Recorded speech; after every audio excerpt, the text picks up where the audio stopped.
residents and visitors have to scan their QR code in order to enter their apartments. Apartments? It's time for country living. Look at this. So what if your QR code is not green? You can't enter your apartment. You cannot return home.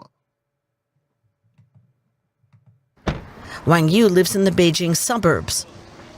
Only after a heated argument do the security guards allow her into her own building without a scan. All visitors must also log in. No one knows what will happen tomorrow. Maybe the guard won't let me through, and I won't be able to get in. Mercy. Imagine leaving your home and do not return. Can't return to your home. And that's why we're told in the book Country Living, page 11. Listen, my friends, but ere long, which means soon, there will be such strife and confusion in the cities that those who wish to leave them will not be able. Mercy.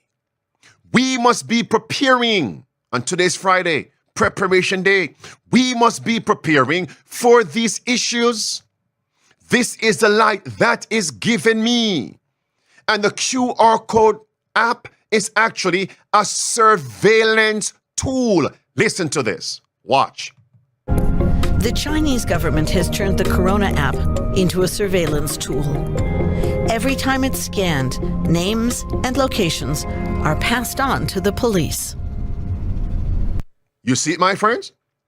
Do you see that? It's right there. This is a protester against what's happening in Canada.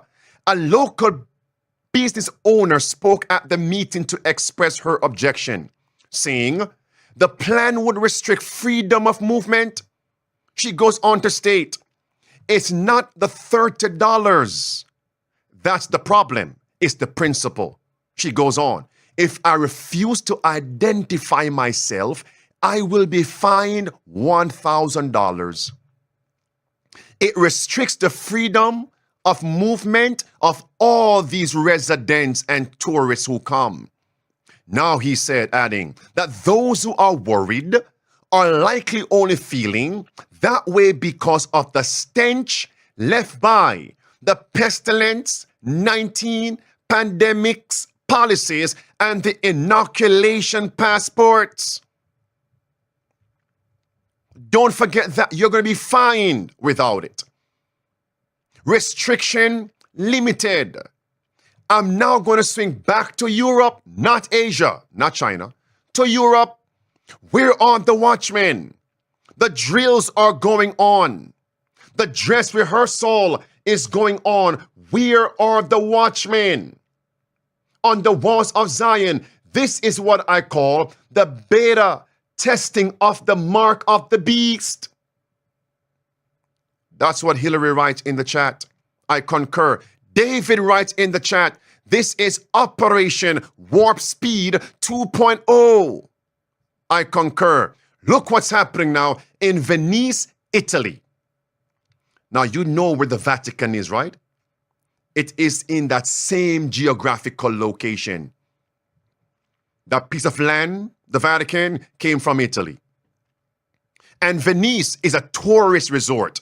And what I now see as a watchman, they're actually getting people accustomed to have a QR code in order to transact, to move about, and to travel. Get them accustomed as they come to these tourist areas, Canada, Venice. So when these tourists return to where they came from, their country in Asia, in Europe, in Africa, Australia, in North America, South America, in the Caribbean, now they're already primed to accept the QR code on their smartphone. Now it becomes law. You see the point, friends? And they will go along with the agenda. It's nothing but a slow boiling of the frog. Look at this right here, Venice. Listen, fresh off the press, April 26, 2024. We don't play games here. Venice became the first city in the world to charge day trippers a tourist fee to enter. Most people entering the city must register and obtain a QR code.